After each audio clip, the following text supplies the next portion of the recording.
अस्सलाम वालेकुम नाज़रीन, प्रोग्राम विजन बाय राजा आतिफ जुल्फ़िकार के साथ आपकी खिदमत में हाजिर। नाज़रीन, खबर यह है कि नवाज शरीफ और इसहाक डार की वापसी अब नहीं होगी। ये क्या खबर है, ये जनाब आपके साथ आज शेयर करेंगे। और फिर एक और अहम तरीन खबर, इमरान खान का एम्पायर ताकत का पहाड़ मगर एक कंकर भी ना उठा सका। ये सारी कहानी क्या है, चश्मे फलक ने यह भी तमाशा देखा है, इस पर बात करेंगे। और फिर जनाब ये इत्तेहादी हुकूमत का मुस्तकबिल क्या है, ये फ़ैसला कल होगा और ये कल कैसे होगा ये आपको बताएंगे। और इमरान खान साहब जो हैं वो इलेक्शन कमीशन से फिर भी राज़ी नहीं है, चीफ इलेक्शन कमिश्नर से फिर भी राज़ी नहीं है, फिर भी कह रहे हैं नहीं नहीं हमारे साथ, हमें ये चीफ इलेक्शन कमिश्नर कबूल नहीं है। इसके पीछे क्या कहानी है ये आपको बताएंगे। और फिर सियासी इस्तेकाम, स्टॉक मार्केट नीचे और डॉलर ने जो है वो परवाज़ के रिकॉर्ड तोड़ दिए हैं। इन तमाम मौज़ूआत पे बात करेंगे, मगर इससे पहले कि हम अपने प्रोग्राम को आगे बढ़ाएं, आपसे गुजारिश है कि अगर भी तक आपने हमारा चैनल सब्सक्राइब नहीं किया तो प्लीज़ कर लीजिए, साथ ही बेल आइकन भी दबा दीजिए ताकि जो ही हमारा कोई नया प्रोग्राम अपलोड होता है तो उसका नोटिफिकेशन फौरी तौर पर आपको मौसूल हो सके। प्रोग्राम का बाकायदा आगाज़ करते हैं नाज़रीन। स्टॉक मार्केट नीचे आ गई और डॉलर जो है वो 215 रुपये की सतह क्रॉस कर गया। ये क्यों हुआ? ये हुआ इस तरह कि जब पाकिस्तान तहरीक इंसाफ जीत गई पंजाब में इंतखाब को, और इंतखाब जीतने के बाद जब अब एक चीज़ बड़ी वाज़ेह हो गई कि पंजाब की जो हुकूमत है वो नहीं बचेगी, और फिर अगर पंजाब की हुकूमत नहीं बचती तो फिर वफाक में भी शहबाज शरीफ साहब के लिए हुकूमत का चलाना मुश्किल हो जाएगा। और फिर ये जो इस किस्म की चीज़ें होती हैं उससे होता है कि जो बिज़नेस का मैदान है, जो कारोबारी तबके का मैदान है, वो ये कहता है कि जी मुल्क में इस्तेकाम हो। अगर मुल्क के अंदर अदम इस्तेकाम होगा, चाहे वो सियासी अदम इस्तेकाम हो, मुआशी अदम इस्तेकाम हो, किसी भी किस्म का अदम इस्तेकाम हो, अमन अमान के वाले से अदम इस्तेकाम हो, तो फिर जो मईशत है वो तेज़ी से नीचे गिरती है। पाकिस्तान जैसा मुल्क जिसकी मईशत जो है वो एक, जिसे कहते हैं गर्म हवा का छोटा सा एक थपेड़ा भी बर्दाश्त नहीं कर सकती, और वही हुआ। और एक जब सिचुएशन नज़र आई कि जो सियासी अदम इस्तेकाम है वो बढ़ता हुआ दिखाई दे रहा है, तो फिर स्टॉक मार्केट जनाब वो नीचे चली जानी शुरू हो गई है और डॉलर फिर ऊपर जाना शुरू हो गया। आगे चलते हैं, जिसे आगे बढ़ते हैं। अब सिचुएशन ये है कि जब ये चीज़ तो तय है कि पंजाब की हुकूमत जो है इस वक्त हमजा शहबाज शरीफ साहब के पास नहीं रहेगी। अब कोई बीच में वो कोई आगे पीछे की साइंस लड़ाने की कोशिश करें तो एक अलग बात है, लेकिन मेरा नहीं ख्याल कि वो लड़ाने की कोशिश करेंगे। बज़ाहिर ऐसा लगता है कि चौधरी परवेज़ लाई साहब वज़ीर आला पंजाब बन जाएंगे। ये भी बातें हो रही कि जी शायद पीटीआई कोई दूसरा उम्मीदवार ले आए, लेकिन ऐसी बात नहीं। एक तो पीटीआई ने अनाउंस भी कर दिया कि नहीं जी परवेज़ लाई साहब भी हमारे उम्मीदवार होंगे, दूसरा उनके पास ऑप्शन नहीं है, क्योंकि जो जिन उम्मीदवारों ने पहले वज़ीर आला पंजाब के लिए कागजात नामजदगी जमा करवाए थे उन्हीं उम्मीदवारों के दरमियान मुकाबला होगा। कोर्ट के आर्डर में ये कोई जिक्र नहीं है कि नए सिरे से कोई नए कागजात नामजदगी वसूल किए जाएँ। सो पाकिस्तान तहरीक इंसाफ के पास भी कोई चांस नहीं है। अब चौधरी परवेज़ लाई साहब वज़ीर आला पंजाब बनने के बाद इमरान खान साहब की कितनी बात मानते हैं, और वो जो इमरान खान साहब ने जिन खदशात की वजह से उस्मान बुज़दार को वज़ीर आला पंजाब नहीं रखा, वो खदशात परवेज़ लाई जब आ जाएगा तो फिर वो उनके दुरुस्त होते हैं या नहीं दुरुस्त होते, ये एक अलग बात है। लेकिन ये तयशुदा बात है कि परवेज़ लाई है जी, उस्मान बुज़दार है। तो फ़िलहाल पाकिस्तान तहरीक इंसाफ को चौधरी परवेज़ लाई पे गुजारा करना पड़ेगा। अब चौधरी परवेज़ लाई साहब पे डिपेंड करता है कि वो पाकिस्तान तहरीक इंसाफ और इमरान खान साहब के साथ कितना अच्छे तरीके से चलते हैं और कितने काबिल एतमाद उनके साथी साबित होते हैं, ये तो वक्त बताएगा। लेकिन ये हुकूमत जो वफाक में है, ये रहनी है या नहीं रहनी, ये जनाब फैसला हो जाएगा कल।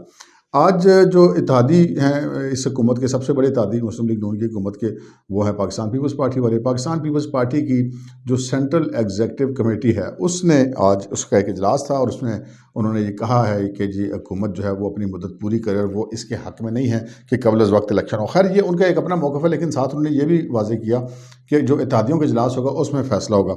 अच्छा, इस वक्त जो है अब शहबाज शरीफ साहब लाहौर में उन्होंने अपने पाकिस्तान मुस्लिम लीग नून के और अपनी जो इत्तेहादी हुकूमत है उसके MNAs को खाने पे बुला रखा है और उनसे वो मुशावरत का सिलसिला जारी रखे हुए हैं।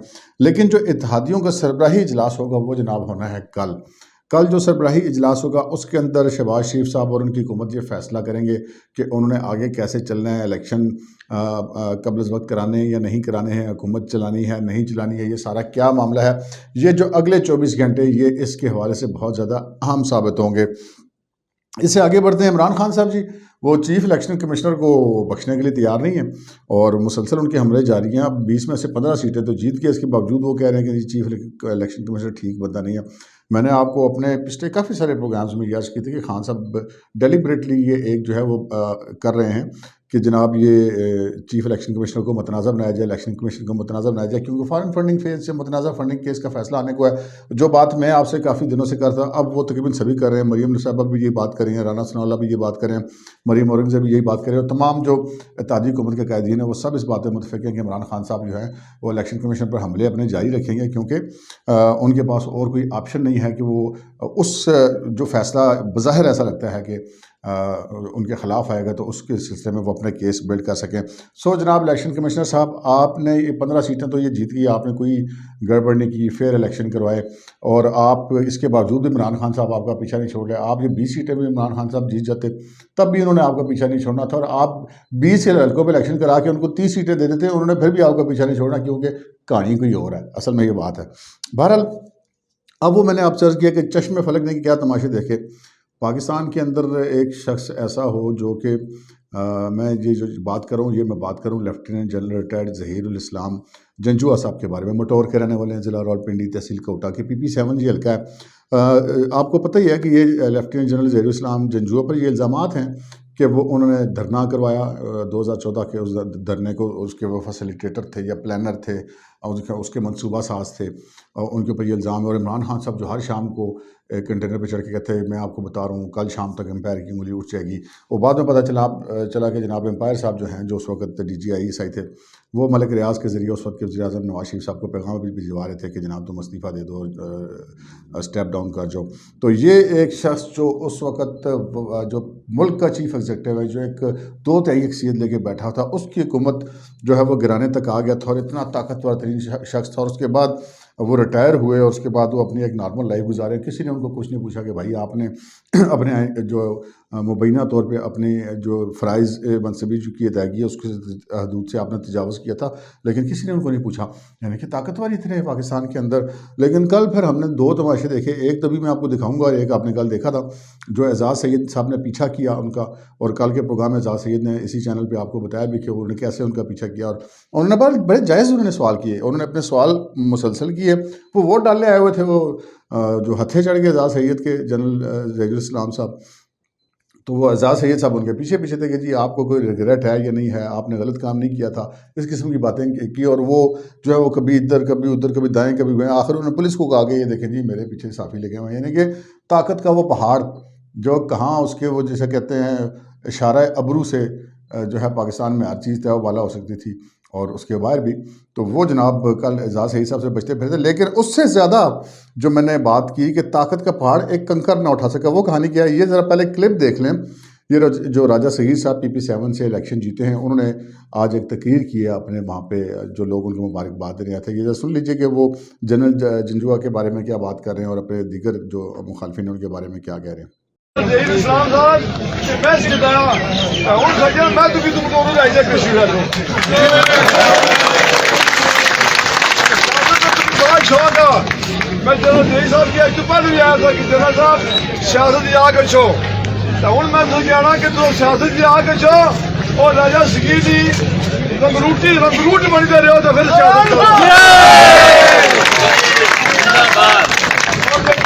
जिसका प्यो भी गरदार था मास्टर सादक, उसका पुत्र ब्रिगेड शाह राग, पुत्र तो दूसरा इलेक्शन लड़ते में तुझे पता लगा कि राजा स्कीम बढ़िया बड़का मार रहा है, शेरे पटोर मुक्का है कि लगा तुझे होश रह रहा मेरा खबर है पिए नहीं है इंशाल्लाह। कहने वाले राजा स्कीम ऑपरेशन बाईपास है, मैं कहीं ना बाईपास का जुड़ा गया। तो नाज़रीन आपने देखा, ये राजा सहीर साहब एक आम सियासी कारकुन है। राजा सहीर साहब कोई बड़े कोई फ्यूडल नहीं है इस इलाके का, कोई बहुत बड़ी कारोबारी शख्सियत नहीं है, कोई ऐसा मामला नहीं है। और ये मटौर का जो इलाका है, हम इसको कहा जाता है कि जी इतने तो मावा जने जरनैल जमदियाँ ने या कप्तान जमदियाँ ने, क्योंकि वहाँ पे फौजी अफसरों की एक बहुत बड़ी तादाद है। और वो अब तो बहुत सारे लोग उसमें, जब जो भी बंदा फौज में जाता है आखिर उसने कभी न कभी तो रिटायर भी होना होता है, तो रिटायर्स की भी कोई वहाँ पर कमी नहीं है। मतलब आप कह सकते हैं कि जी जरनैल दर्जनों और ब्रिगेडियर जो हैं वो बीसियों, और करनैल और मेजर तो शायद वहाँ पे हज़ारों की तादाद में उस पूरी बेल्ट में मौजूद हैं। और वो तमाम के तमाम जनरल ज़हीरुल इस्लाम साहब जब से रिटायर हुए थे, वो धरनों के खाला के इमरान खान साहब को पुश करने वाले, वो एम्पायर की उंगली वाले, उन्होंने जनाब एक रिटायर कर्नल की जनाब उस हमायत में वो मैदान में उतरे पाकिस्तान तहरीक इंसाफ के उम्मीदवार की, और उन्होंने भरपूर उनकी कंपेन चलाई। तो पूरे रीजन के जो हैं वो उन्होंने साबिक अफसरान को इकट्ठा किया और पूरा जोर लगाया कि किसी भी तरीके से राजा सगीर साहब जो हैं वो, जो कि अगर हम देखें कि सियासी कदकाठ के हवाले से तो राजा सगीर बुनियादी तौर पर कारकुन है, बेसिकली ये मुस्लिम लीग नून के कारकुन थे। 2013 में टिकट नहीं मिला, आज़ाद हैसियत से इलेक्शन लड़े, हार गए। 2018 में फिर नून लीग ने नहीं दिया टिकट, वो राजा जफरुल हक साहब के साहबजादे राजा मोहम्मद अली साहब को दोनों दफ़ा मिला, लेकिन इस दफ़ा वो जीत गए। नून लीग के उम्मीदवार को भी हरा दिया, पीपल्स पार्टी को भी, पीटीआई के उम्मीदवार को भी उन्होंने हरा दिया। अभी वो फिर हम वो कहते हैं कि वो हमजा शहबाज के हाथ में बैत हो गए और डी सीट होना पड़ा, दोबारा इलेक्शन लड़ा PMLN के टिकट पर। तो ये जो पूरी एक बेल्ट थी, इस बेल्ट ने पूरा जोर लगाया कि ये किसी तरीके से इनको हरा दें, लेकिन महज 49 वोटों से भी, विक्ट्री तो एक वोट की भी विक्ट्री होती है, तो राजा सगीर साहब जीत गए। और वही राजा सगीर आज आप देख लें कि वो वहाँ पे खड़े लेफ्टिनेंट जनरल ज़हिर इस्लाम के हवाले से सियासी तौर पे उनकी शदीद मुखालफत कर रहे हैं। उनको जिसे कहते हैं कि कह रहे हैं कि भाई आपने मेरा क्या बिगाड़ लिया। जो उन्होंने गुफ्तगू आपने सुनी, उसको सारी मफहूम तो बुनियादी तौर पर यही है। तो मैं ये बात करूँ कि चश्मे फलक ने भी क्या तमाशे देखे हैं कि ताकत का एक पहाड़ लेफ्टिनेंट जनरल ज़हिर इस्लाम जजुआ, साबिक DGI एक सियासी कंकर जो है वो उसको भी अपनी जगह से डिस्प्लेस नहीं कर सका। इस वक्त ये उनकी, यानी कि हम सियासी तौर पे वो इतने वीक हैं जनरल साहब। बहरहाल जब रिटायर हो जाता है जनरल, उसके बाद वो आइनी और कानूनी तौर पे तो सियासत कर सकते हैं ना। वैसे तो सर्विस में पता नहीं की या नहीं, ये भी आपको पता ही है, लेकिन हम तो बात करें रिटायरमेंट के बाद इतना सच्चो बैठे और PTI के एक उम्मीदवार की खातिर वो घर से निकले, और बहरहाल उनको इस सारे मामले में सुबकी उठाना पड़ी। और हकीकत यह है कि अभी आज से अभी कुछ देर कबल जो आज प्रोग्राम हुआ था अहमद मीर साहब का, उसमें जो कर्नल शबीर थे और राजा सगीर साहब दोनों को उन्होंने लिया हुआ था, जो हारने और जीतने वाले उम्मीदवारों को। और कर्नल शबीर ने कहा जी हमने दोबारा गिनती की दरख्वास्त दी, और अहमद मीर साहब ने उनसे सवाल किया कि आपने दोबारा गिनती की दरख्वास्त दी और दोबारा गिनती में भी अगर राजा सगीर साहब जीत गए तो आप एक्सेप्ट कर लेंगे? कहते जी मैं तो नहीं करूँगा। तो फ़ायदा की भाजी गिनती दोबारा गिनती दरख्वास्त वैसी, कहते मैं नहीं कबूल करता ये नताइज को। तो बार यही होता है कि इमरान खान साहब के अगर इलेक्शन आ जाते तो उन्होंने उस तरह नताइज नहीं कबूल करने थे जिस तरह की मुस्लिम लीग नून ने बड़ी शराफत से कर लिए। ये भी बहरहाल एक सियासी रवादारी है, हर एक नहीं कर सकता। अब हम अपनी उस खबर की तरफ आते हैं कि जनाब नवाज शरीफ और इसहाक डार की वापसी अब नहीं होगी। क्यों नहीं होगी? इसलिए नहीं होगी कि जनाब अभी तक नवाज शरीफ साहब के जो केसेस हैं, इसहाक डार साहब के केसेस हैं, उनमें कोई पेश रफ्त नहीं हो सकी।